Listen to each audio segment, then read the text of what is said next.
insyaallah, dan para pemuda-pemuda penerus bangsa, masya Allah. Jadi ini orang-orang yang bakal sukses ini ya. Ya, amin ya Allah. Baik, bismillah. Kita buka dulu ya. A'udzubillahi minasyaitonirrajim. Bismillahirrahmanirrahim. Rabbi shrah li sadri wa yassir li amri wahlul 'uqdatam min lisani yafqahu qawli. Rabbana zidna ilman warzuqna fahman bi rahmatika ya arhamar rahimin. Subhanaka la ilma lana illa ma 'allamtana innaka antal alimul hakim. Allahumma inna nas'aluka ilman nafi'an wa rizqan thayyiban wa 'amalan mutaqabbalan. Amin ya rabbal alamin. Bismillahirrahmanirrahim. Assalamualaikum warahmatullahi wabarakatuh. Alhamdulillah rabbil alamin. Alhamdulillahilladzi anzala sakinata fi qulubil mu'minin liyazdadu imana ma'a imanihim. Segala puji hanya kepada Allah yang atas nikmatnya digunakanlah masa muda kita ini jadi amal soleh. Alhamdulillah. Di luar sana qadarullah mungkin ada yang sedang tidak melakukan ketaatan, tapi ini mas-masnya, kakak-kakaknya bisa kumpul di sini. Kita sama-sama mengingat Allah. Semoga Allah bimbing masa depan kalian, masa depan yang cerah, yang luar biasa, jadi orang hebat insyaallah.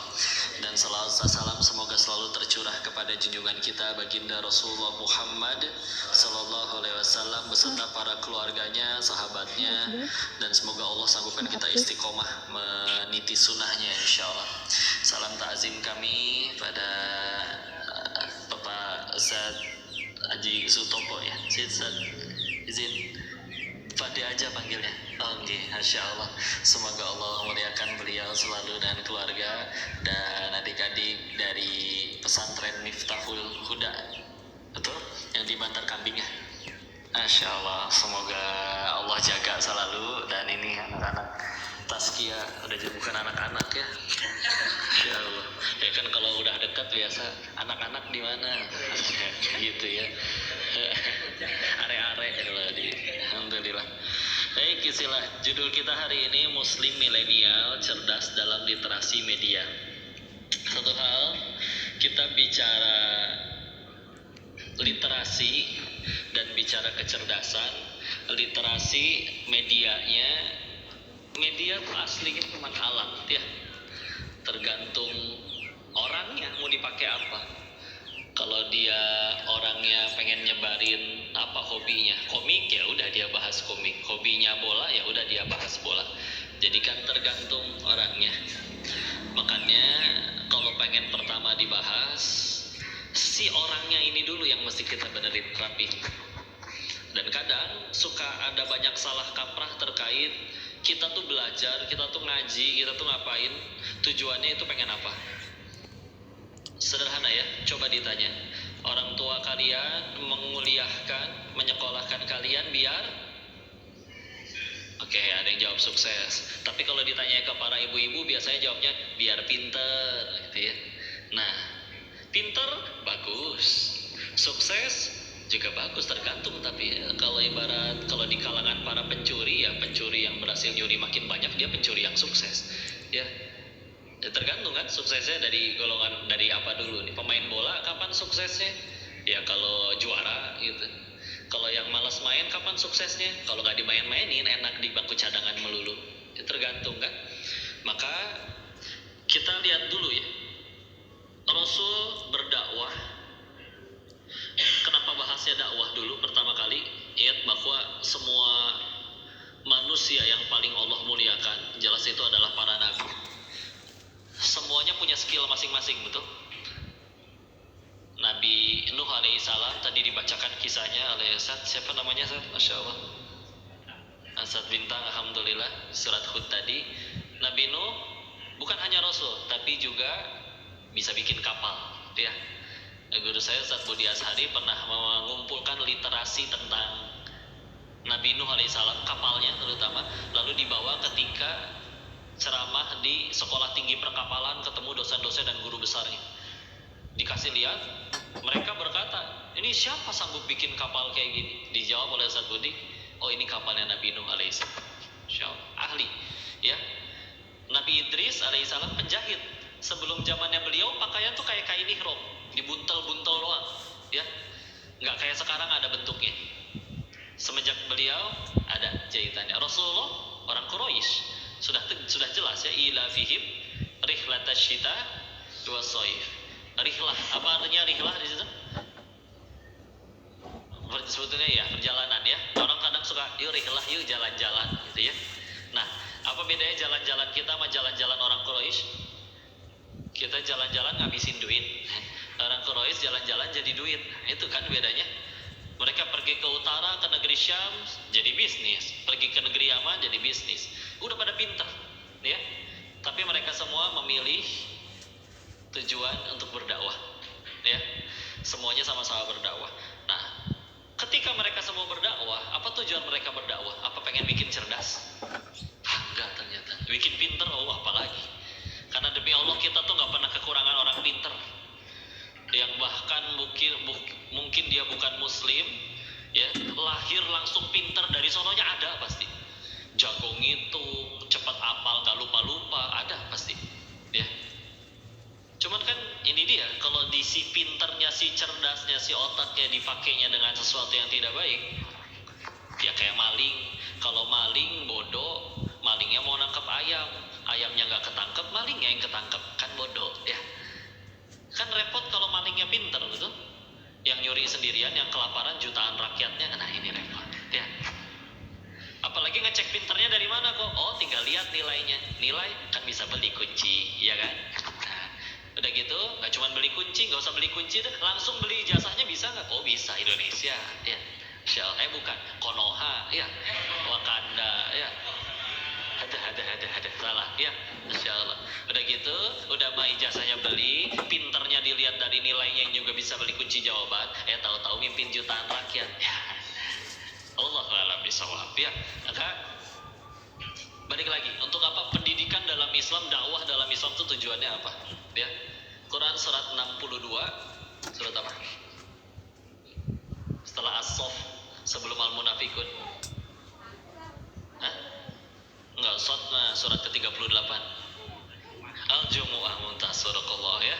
Surat Al-Jumu'ah ayat keduanya. A'udzu billahi minasyaitonir rajim. Bismillahirrahmanirrahim. Huwallazi ba'atsa fil ummiyina rasulan minhum yatlu 'alaihim ayatihi wa yuzakkihim. Ada yang nerusin, ya. Dialah Allah yang menurunkan Rasul dari kaum kalian sendiri yang tidak bisa baca tulis, kaum yang ummi, untuk membacakan ayat-ayatnya dan untuk tadi wa yuzakkihim, menyucikan. Apa yang disucikan? Menyucikan jiwanya, ya. Sehingga ternyata pendidikan dalam Islam, dia kita berdakwah tujuannya satu, yuk pengen nyuciin jiwa. Karena kalau udah jiwanya yang udah bersih, ilmu mengikut, bismillah, ya. Ilmu ngikut, udah gitu kalaupun ada ilmunya jadi kebaikan, ya. Nah, kita tadi sepakat kan, maling-maling di negeri Konoha pinter-pinter nggak? Pinter, ya. Kalau nggak pinter gimana caranya, ya. Tapi balik lagi, pinter, cerdas, ya udah, kudu dalamnya dulu. Nah, jiwa udah bersih, bismillah, ya. Karena kita sama sahabat juga sama sebetulnya, sama-sama nawar. Contoh, Abdullah bin Amr bin Al-As pernah pengen puasa terus menerus. Udah gitu nanya ke Nabi, puasa apa nih yang bisa dilakuin? Ya udah, 3 hari dalam sebulan, ayamul bid. Maka itu seperti dianggap puasa sebulan. Aku bisa lebih. Ya udah, Senin sama Kamis, kan lumayan, berarti sebulan minimal 8 kali. Aku bisa lebih, wahai Rasul. Ya udah, puasanya Nabi Daud, sehari puasa sehari enggak sampai meninggal. Nawar kan, tapi ke atas, ya. Kalau kita nawarnya, qobliyah subuh teh sunnah, ya. Ya udah, enggak dilakuin enggak dosa kan? Enggak. Oh ya udah, bangunin saya pas qomat aja ya. Sama kan nawar. Dengan nawarnya mau kemana nih? Yang tergantungnya tergantung apa? Yuk, tadi sudah tersucikan atau belum? Kadang-kadang kalau misalkan ngaji, isi ngaji, tapi makin pandai menghujat saudaranya sesama muslim sendiri, tapi begitu lembut kepada yang menistakan Islam. Bercanda kali ngaji, ya. Masya Allah. Harus tambah bersih jiwanya. Karena karena nanti nurut apa pembicara ilmu. Punten ya, yang saya yakini ilmu itu nggak ada kaitannya sama IQ, sama kecepatan menghafal ya. Karena ilmu itu yang saya tahu tergantung sang pemilik ilmu mau gak nitipin ilmunya kepada kita ya. Siapa udah kuliah jurusannya gelarnya panjang, gelarnya ditutup dengan Pizza Hut delivery PHD ya, gelarnya panjang. Begitu beres di wisuda, Allah hanya perlu cangkang cau. Tahu cangkang cau? Kulit pisang ya, ada di bawah panggung, ngegeledak itu kepalanya, lupa tuh nama sendiri, boro-boro ilmu ya. Sedangkan kalau ilmu ada bener cepet dihafal juga, tapi kalau misalkan digunanya buat keburukan, atau buat apa nambah-nambah dosa mah? Sama kayak orang punya duit dipakai maksiat. Orang aja ada yang pengen maksiat bisa nggak jadi gara-gara nggak punya duit. Berarti nggak punya duitnya bisa jadi pertolongan tuh dari Allah. Atau yang pengen ngapal cepet, nggak apal-apal, punten dan bisa jadi dia kalau apalnya cepet jadi sombong, jadi bahaya. Ya, akhirnya ditolak, udah dibikin susah apal, biar terus menerus. Tapi toh yang penting kan jadi manfaat. Ilmu seperti apa ilmu yang baik? Ya tadi kan semuanya kembali, apapun yang baik itu adalah ya apapun yang membuat kita tambah dekat sama Allah. Anggaplah ilmu itu cepat diserap karena IQ-nya katanya tinggi, tapi ilmunya tidak membuat dia tambah dekat kepada Allah. Atau rugi ya. Santri nanya waktu itu, masih kelas 3-4 SD, kenapa teman saya sholat aja bolong-bolong, boro-boro yang sunnah, tapi sehari bisa nambah hafalan 4 halaman, hafalan baru. Sedangkan saya sholat wajib jelas, sunnahnya juga dilakuin, tapi sehari nambah setengah halaman aja nggak bisa-bisa ya. Kenapa dia menghafalnya berhasil, saya menghafalnya gagal? Kata guru kami waktu itu, yang hafalannya berhasil itu yang karena hafalannya ya jadi tambah dekat sama Allah, tambah takut sama Allah. Punten ya, kebayang kita mati nyampe gerbang surga, ada baliho, bukan kampanye tapi tulisannya yang sudah masuk, yang boleh masuk sini hanya yang sudah hafal 30 juz. Kan repot. Ctrl Z nggak mungkin, diandu balik lagi, mundur lagi, nggak bisa. Tapi punten ya Allah, meninggal teh baru dia tobat. Tapi tobat dengan cara apa? Itu udah dia mulai dari Al-Ikhlas dulu. Ya Allah, Al-Ikhlas ini nggak apal-apal, tobat ya Allah, saya teh banyak dosa. Meninggal ngapalin Al-Ikhlas, husnul khotimah. Daripada misalkan udah hafal 30 juz tapi nggak dijadiin imam, ngambek ya, dijulitin dalam hati, lu gitu jadi imam alusan ge urang ya, dalam hati gitu ya. Udah gitu kalau tidak disebut biasanya dipanggil fulan al-hafiz, giliran biasa disebut selamat datang fulan, nggak dumel dalam hati, mana al-hafiznya, nggak tahu kali dia ada masalah ya. Dari tadi dulu ya. Apa kita pikir Rasul tadi datang ke orang kafir Quraisy pengen bikin mereka pinter semua gitu? Udah pada pinter orang Quraisy, tapi pengen nyuciin jiwa. Nanti kalau kalian udah pada punya anak-anak, cari sekolah yang tulisan visi misinya ingin menyucikan jiwa anak-anak kalian. Udah masukin situ. Iya. Atau udah bikin pinter mah. Semua gak bisa. Enggak belajar, enggak sholat, enggak ibadah, enggak kenal Quran juga ada yang pinter dari sananya. Apalagi patokan pinternya sekedar nilai. Ya. Misal ya, kalian nanti udah jadi orang tua, anaknya viral, populer, tampan, cantik, kaya, tajir melintir, tapi memperlakukan kalian seperti film azab Indosiar, mau? Enggak kan? Enggak ya. Dibalik sekarang, misalkan ya Allah ini anak teh matematikanya kurang, tes 2 tambah 2 berapa? 5 mama ya. Oh, ya. Tapi kita bangun subuh pas, ini anak udah lagi berdiri habis sholat tahajud nungguin subuh. Anak-anak lain masih ngapalin alif batasa, dia lagi ngapalin juz 28. Anak-anak lain nggak bisa dititipin adiknya, dia bisa ngomong adiknya. Anak-anak lain sampai dimarahin untuk supaya ibunya minta tolong ke warung doang. Anak ini mempertanyakan, ibu apa yang bisa saya bantu? Sila. Ya. Sisanya Ya Allah, kok ada orang jiwanya udah suci, tapi ya kecerdasannya di bawah rata-rata. Selamat tetap dari sudut pandang akhiratnya. Ya, lagian kan yang penting nih ilmu banyak. Ilmu itu baru jadi kebaikannya kapan? Setelah diamalin, betul? Kita tahu bahwa misalkan raqatul fajri khairu minad dunya wa ma fiha. Terus tapi kita nggak pernah sholat qobliyah subuh seumur hidup. Jadi apa pengetahuan itu? Mau ilmu segitu-gitunya kan ya. Kok sekarang kan juga banyak penghafal, tapi apa bedanya penghafal zaman dulu sama sekarang? Sekarang yang penting hafal dulu, arti belakangan ngamalin apa lagi, ya. Kalau dulu mereka tidak akan maju menghafal ayat selanjutnya sebelum ayat itu selesai mereka amalkan. Ya lihat ya, Al-Quran sekarang di handphone masing-masing ada kan? Di masjid aja kadang bisa jadi banyakan Qurannya daripada yang sholatnya, betul? Tapi kualitas manusia zaman sekarang lebih bagus tidak daripada kualitas orang zaman dulu, zaman para sahabat? Tidak lebih baik. Padahal Al-Quran yang kita bilang selalu kita jadikan pegangan itu baru jadi mushaf, dirangkumkan jadi satu buku secara utuh, itu di zaman siapa? Sayyidina Utsman bin Affan radhiyallahu anhu. Makanya disebut mushaf Utsmani. Tapi wilayahnya Sayyidina Utsman di saat itu sudah sebesar apa? Satu jazirah Arab, sekarang 7 negara. Arab Saudi, Oman, Yaman, Qatar, Uni Emirat Arab, Bahrain, Kuwait. Negeri Syam, sekarang 4 negara. Yordania, Libanon, Palestina, Suriah. Persia, sekarang Iran, Irak.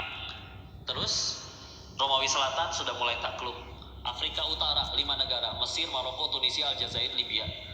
Tuh daerahnya seluas itu. Emang di zamannya beliau Al-Quran sudah sebanyak apa? Ternyata baru ada 5. Di daerah seluas itu Al-Quran cuma ada 5. Ada riwayat yang menyebutkan 6. Kok mereka orang-orangnya pada hebat? Sama jawabannya, ikutin Quran ya. Terus kan sekarang Qurannya lebih banyak. Punten kali ya, mungkin karena cara ngamalinnya beda. Kok ayat pertama Iqra, saya rajin baca grup WA, baca gibah, baca komen ya, baca bukan itu yang dibaca ya. Tapi bismillah, kita mulai dari situ dulu ya. Lanjutnya saya pengen juga jelaskan terkait yang sering dibaca setiap kali kalau kita pengen ngaji ya, yaitu doanya Nabi Musa. Tadi juga saya membacakan Rabbi syrahli sadri wa yassirli amri wahlul 'uqdatam min lisani yafqahu. Dari surat apa? Toha ayat berapa? 25, 26, 27, 28 ya, 4 ayat. Pertanyaannya kok ini artinya dulu deh. Rabbi syrahli sadri, ya Allah lapangkankah dada kami ya, atau hati kami. Wa yassirli amri, mudahkanlah urusan kami. Wahlul 'uqdatam min lisani, lepaskanlah kekeluhan di lisan, di lidah kami ya. Yafqahu qauli, agar mereka mengerti. Pertanyaannya, kenapa Nabi Musa minta kekeluhan di lidahnya dilepaskan?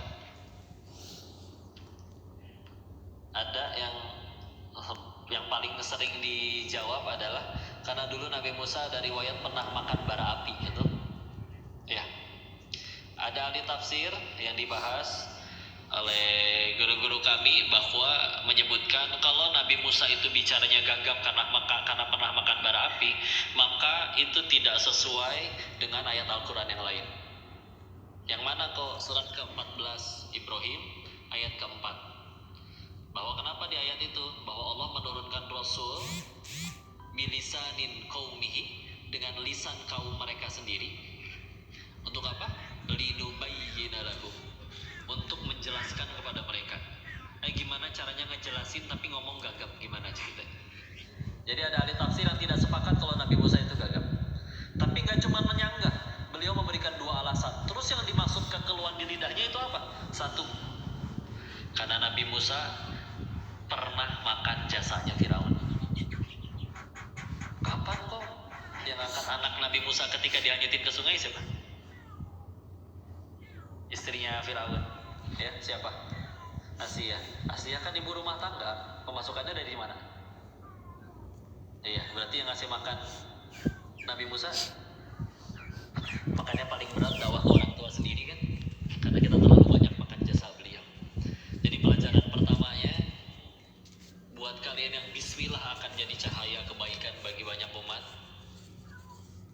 Pelajaran pertama dari Nabi Musanya, jangan terlalu banyak makan jasa orang lain. Ya, ini bukan bicara halal haramnya ya, mohon maaf. Misalkan ada ibu guru, terus mau makan, di depan dia lihat, ini kan restoran orang tua murid saya makan di situ pasti gratis. Terus makan, beneran gratis, halal nggak bagi dia? Halal. Tapi kalau suatu saat dia harus dakwahin yang punya restorannya, kena. Kamu bukan yang biasanya nebeng makan ya. Sama Nabi Musa kan kesinggung juga. Kamu bukannya dulu anak yang saya kasih makan ya. Tiba-tiba sekarang ngebantah nyeramahin saya di hadapan Firaun. Jadi Masya Allah, ya. Sekali lagi bukan halal haramnya ya. Tapi ketika terbiasa, mohon maaf, minta ya, padahal apalagi sesuatu yang diminta itu kita sanggup beli sendiri gitu, oleh-oleh atau oleh-oleh misalkan, oleh-oleh beli sendiri bisa, hadiahnya cuma gantungan kunci itu kayak, tapi rela merendahkan diri, nggak usah minta ya. Karena sekali lagi dulu Imam Ahmad Ibn Hanbal ketika pengen berangkat haji, rebutan murid-muridnya pengen ngasih bekal.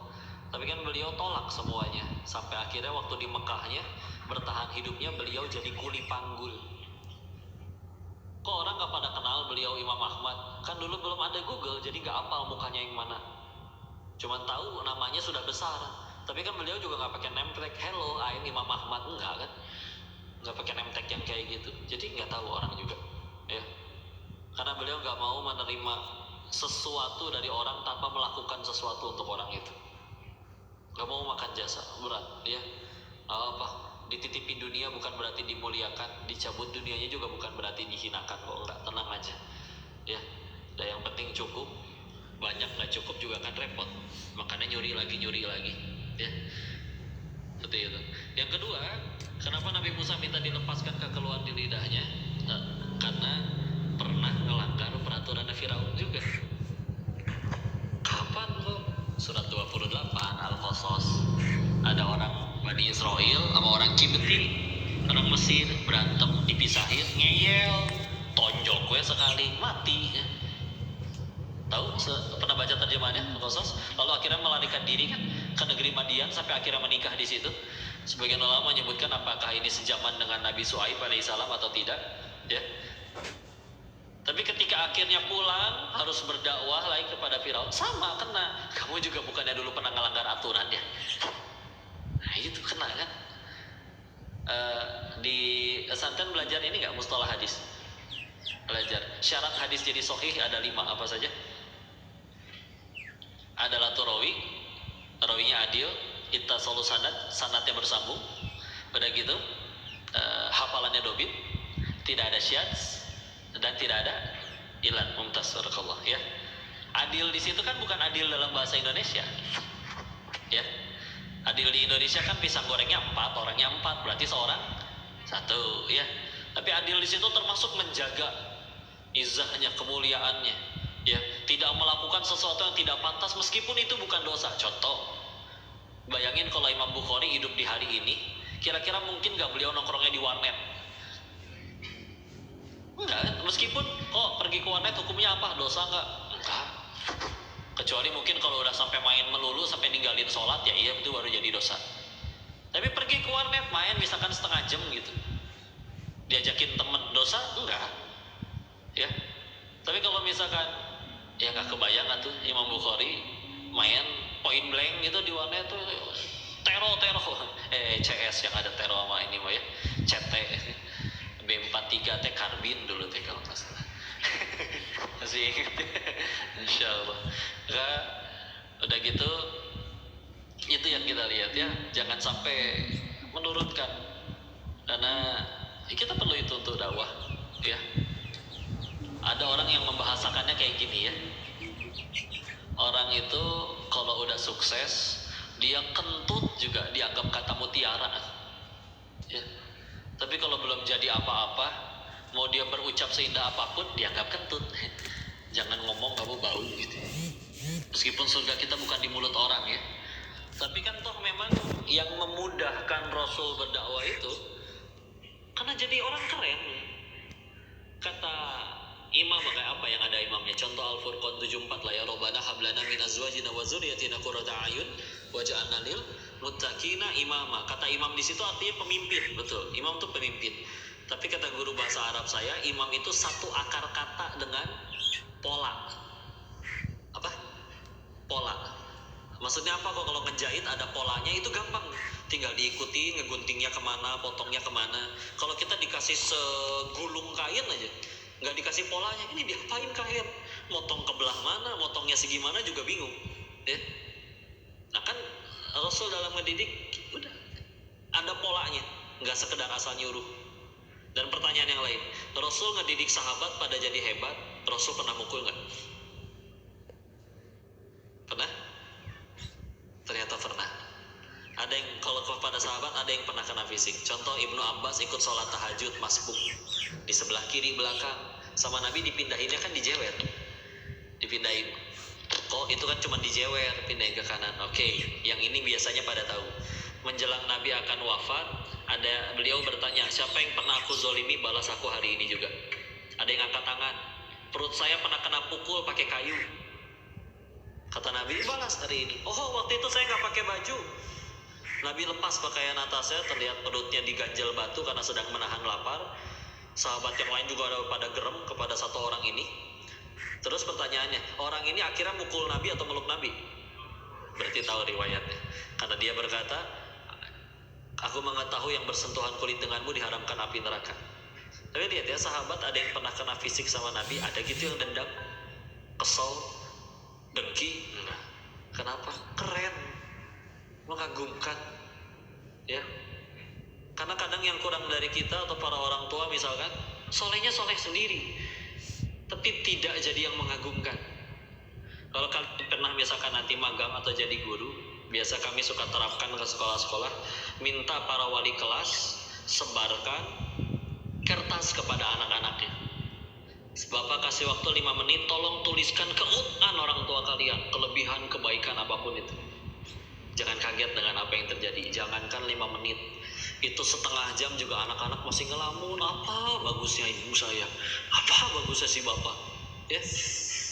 Lagi mikirin apa bagusnya, nengok tangan masih biru dicubit tadi malam, masih anget itu, kaki masih ada bekas kemoceng. Tapi ada, walaupun tidak banyak, amat sedikit bahkan, ada anak yang sampai minta kertas lebih kepada gurunya karena belum selesai menuliskan keutamaan kemuliaan orang tuanya. Ketika dilihat anaknya lebih beradab, lebih cepat belajar, lebih santun, orang tuanya juga jadi tokoh masyarakat. Dan yang paling unik, ketika ditanya, siapa idola kamu selain Rasulullah? Ayah dan ibu saya. Ayo, jadi mengagumkan ya. Bukan surga kita di mulut orang, enggak, bukan supaya mereka kagum, enggak, tapi itu memudahkan. Bismillah, insyaallah. Apapun itu terserah bidangnya. Sukanya masak, ya udah tuh belajar masak. Karena dibilang nggak ada waktu juga saya nggak percaya. Manusia modern di saat ini itu rata-rata ada survei yang telah menghitung sehari megang handphone itu 313 kali dalam sehari. Meskipun cuma turun dari motor, intip sebentar, oh nggak ada WA, taruh lagi. Tapi bisa nyampe 313 kali. Dan kalau didurasikan, rata-rata ada yang lebih, ada yang kurang. Sehari itu 5 jam dalam sehari. Apakah 5 jam itu semua jadi manfaat? Kadang ada yang cuma scroll, lucu, scroll, ini juga lucu, udah ya. Habis ya tahu-tahu sholat telat 2 jam, ya. Bentar ganti apa misalkan, tetap lihat handphone, tapi apa sukanya? Oh saya minatnya sejarah, belajar sejarah. Saya pengen jadi pengusaha, dulu pengusaha keren di dalam Islam tuh kayak gimana sih cara jualannya, cara bisnisnya, apa aja, silakan. Tapi jadi mengagumkan, ya. Jadi mengagumkan. Untuk ke sahabat, kalau kepada anak dan istrinya kan ada An-Nisa 34, ar-rijalu qawwamuna 'alan nisa, ayat. Di situ kan ada juga disebutkan bahwa kalau istri berperilaku nusyus, maka suami melakukannya 3 hal. Membangkang nih istri. Yang pertama ngapain? Beri nasihat yang baik. Nasihat gak mempan, cara yang kedua kata Al-Quran, tinggalkan dari tempat tidurnya. Pisah ranjang ya. Gak usah ke rumah janda, enggak, masih pindah, masih di rumah yang sama ya, ke sofa, kemana gitu ya. Jangan jauh-jauh ya. Masih di situ. Masih gak mempan juga. Apa yang ketiga? Boleh dipukul. Tapi ada aturan fikih yang ketat di situ ya. Gak boleh di muka, gak boleh nyisa, meninggalkan bekas, gak boleh yang mengancam jiwa. Tapi yang harus digarisbawahi sekali lagi, kalau ke anak dan istrinya Rasul gak pernah mukul. Meskipun pernah ada satu ketika ada yang minta keringanan kepada Nabi untuk tidak dikisos karena dia adalah tokoh di masyarakatnya, dan Nabi dengan tegas malah marah. Kaum-kaum terdahulu hancur oleh Allah karena seperti ini nih. Orang yang punya posisi gak mempan hukum, orang yang gak punya jabatan di masyarakat, jadi ibaratnya hukumnya tumpul ke atas, tajam ke bawah ya. Bahkan beliau menambahkan, kalau aku tahu putriku sendiri Fatimah yang mencuri, aku sendiri yang potong tangannya. Tapi kalau ke anak istrinya nggak ada yang mulai dipukul. Kenapa? Baru nyampe tahap nasihat aja udah mempan. Nah kadang apa yang bikin nasihat itu nggak mempan? Punten ya, anak kadang suka susah nurut sama orang tua, istri suka susah nurut sama istrinya. Punten, karena orang yang satu rumah tuh biasanya tahu modal kita. Iya, suaminya kemana-mana tangannya dicium, dimintain nasihat. Di rumah istrinya tahu, Allah subuh aja 9:30 baru bangun ya, duha itu mah ya. Kan susah kan, pengen nurut tapi beda di luar sama di dalam. Makanya kan salah satu ciri orang ikhlas beramal soleh itu satu kan, ada orang, tidak ada orang, sama aja ya. Jadi lempeng aja terus. Sehingga ayo mengagumkan, ayo silakan prestasi apapun ya. Dan tentu tadi perlu ilmu kita tahu perlu pertolongan Allah, bismillah, akal dan kecerdasan, kecepatan menghafal itu Allah memang yang bagiin. Tapi maha adilnya Allah, kita meninggal gak ditanya hafalannya berapa, tapi tergantung ilmu yang sudah Allah titipin itu sudah diamalinnya untuk apa aja, itu yang dihisapnya lebih tepatnya. Karena kalau misalkan sekedar jumlah hafalan, ya kita meninggal bawa syahadah aja di hadapan malaikat udah selesai, udah lulus, kan gak gitu konsepnya bos ya. Jadi ya literasi, jadi ya silakan ya, tapi bangun dulu ini kesucian jiwanya. Apalagi kalau misalkan ada yang berkata ngaji makin dalam, apalagi katanya ada yang nyampe ke saya justru mendengar ini dari orang yang ngaji tasawuf, guru-gurunya bahkan bilang berkata, orang ngaji ke arah situ itu adalah untuk justru mengenal kelemahan diri sendiri. Ya Allah, makin sadar saya teh hamba banyak dosa. Tapi kalau misalnya makin ngaji malah makin nunjukin kamu dosa, kamu kafir, kamu bid'ah. Enggak. Silakan kalau mau ke diri sendiri arahkan jadi terus baik. Kalau kepada orang, kalau kok saya ngelihat orang ini maksiat nih, kok berdosa nih, kok bahkan saya rekam nih, ada rekamannya dia maksiat, dia nerakanya belah mana? Na'udzubillah. Tinggal jawab, itu yang kamu lihat maksiat masih hidup nggak? Masih sih. Ya udah, berarti yang punya langit dan bumi aja masih kasih dia kesempatan. Apa hak kita main hakim sendiri? Karena kata Allah surat 35 Fatir ayat 45, walau yu'akhidullahu an-nas bima kasabu ma taraka ala dhahriha min dabbah walakin yu'akhiruhum ila ajalin musamma. Pas sebelum Yasin ini ya, ayat terakhir di surat Fatir. Kalau sekiranya manusia berbuat dosa dibalasnya kontan detik itu juga, kata Allah, tidak ada bersisa makhluk bergerak yang bernyawa di muka bumi ini. Mati semua berarti kita. Berarti satu, nggak ada yang luput dari dosa. Dua, dosa sekecil apapun ternyata layak dimatiin gitu. Terus kenapa masih ramai begini? Walakin yu'akhiruhum, tapi Allah akhirkan untuk mereka sampai waktu yang ditentukan. Ya kita masih hidup itu bukan karena udah lebih baik katanya ya, Allah tutupin aja aibnya. Jadi yuk bismillah ya. Masalah metode belajar, nanti kecerdasannya, keilmuannya kayak gimana, kadang dikasih metode gini cara menghafal lagi, ya mungkin sebagian efektif sebagian tidak, tapi ingin yuk karena ini pertemuan pertama kita, maka pengen dari basic dulu ya. Kita ngajinya untuk apa dulu nih? Kalau sudah jiwanya yang sudah suci bersih, bismillah, saya yakin kalian mau jadi apa aja.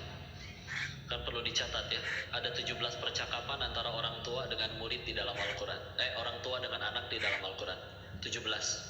Yang satu adalah percakapan ayah ibu sama anaknya, satu. Yang dua adalah percakapan antara hanya ibunya sama anaknya, yang dua. Yang 14 adalah percakapan ayahnya sama anaknya ya.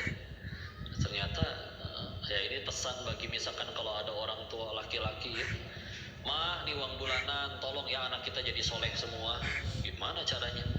Ternyata Allah pengennya yang lebih banyak interaksi. Ya ada satu sisi ibu harus lebih dominan, nggak bisa digantikan oleh ayah. Ada juga yang sebaliknya. Seperti apa aja percakapannya? Contoh Al-Baqarah surat kedua 133 ayat 133. A'udzubillahi minasyaitonirrajim. Bismillahirrahmanirrahim.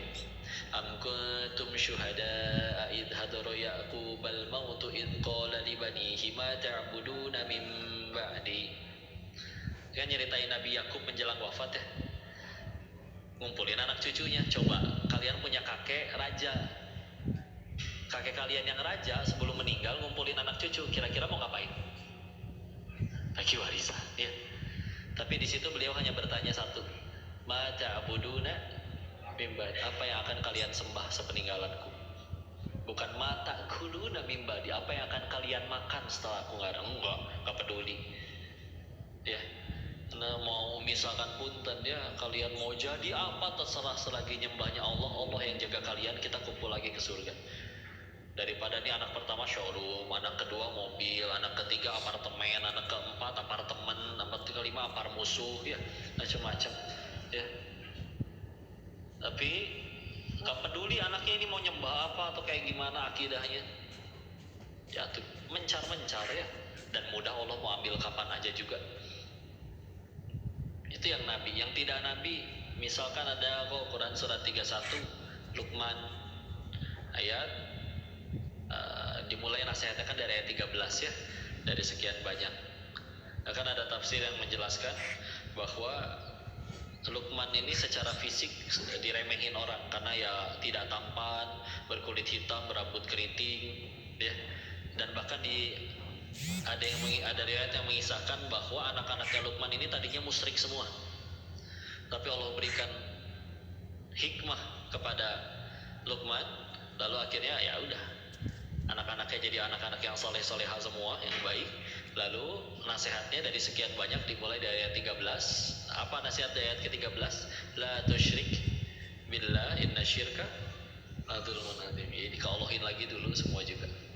Jangan menyekutukan Allah, sesungguhnya kesyirikan itu adalah kekejian yang dosa yang kezaliman yang amat keji, amat besar ya. Baru nanti untuk birrul walidain atau di 18-nya wala tamshi fil ardi maroha, jangan berjalan di muka bumi ini dengan sombong. Tapi dari sekian banyak itu lagi dulu. Sisanya pengen banyak ngobrol aja yuk, diskusi, tanya jawab. Sisanya mudah-mudahan waktu yang cukup ya. Allahu a'lam bishawab. Kembalikan dulu kepada tuan-tuan Ustaz MC dan moderator kita ya. Fadhol. Oke, mari kita beri tepuk tangan yang meriah. Masya Allah, jadi sudah jelaskan dari bahwasannya fikih adalah sebagai alat, dan hal yang pertama yang harus kita lakukan adalah sebagai pengguna alat itu adalah untuk tasbihul fungsi. Apa itu? Mensucikan diri kita. Karena emang sebelum kita untuk menggunakan alat, ya kita harus tahu nih alat ini kita gunakan nanti untuk apa, seperti apa.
Waalaikumsalam warahmatullahi wabarakatuh.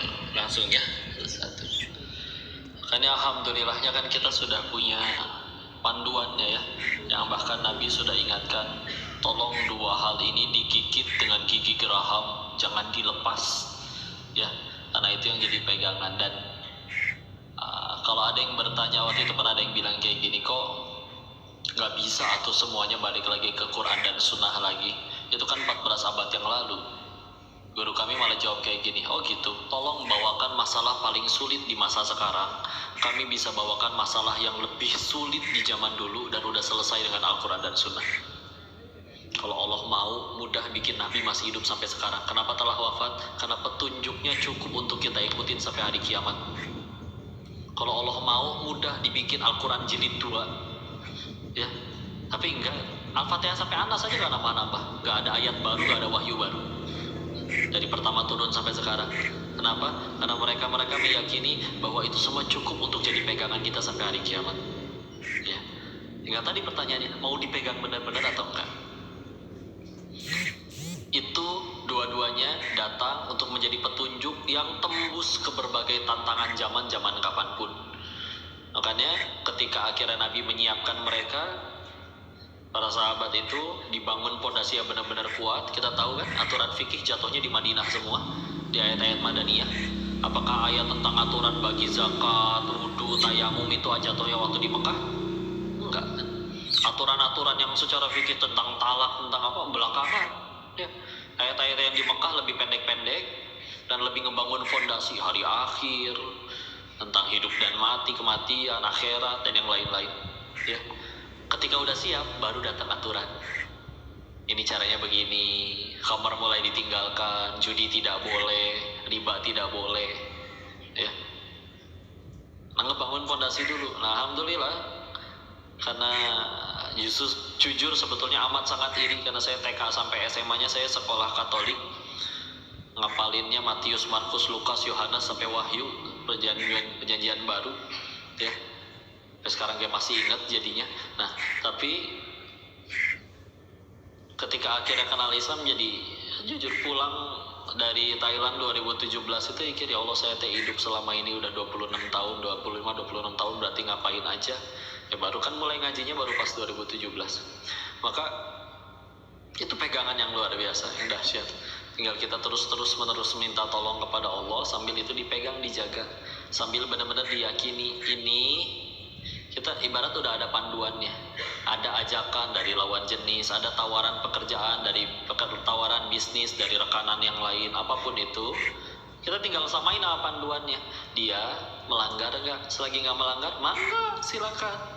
Kan kalau misalkan ibadah kan kaidahnya jelas kan, semua ibadah itu haram sampai ada perintahnya, dalilnya. Kalau muamalah, urusan sehari-hari, semuanya itu boleh sampai ada larangannya, ya kan? Jadi selagi nggak ada peraturan yang melarang dalam dua pegangan kita tadi, Al-Quran dan Sunnah, berarti boleh kan?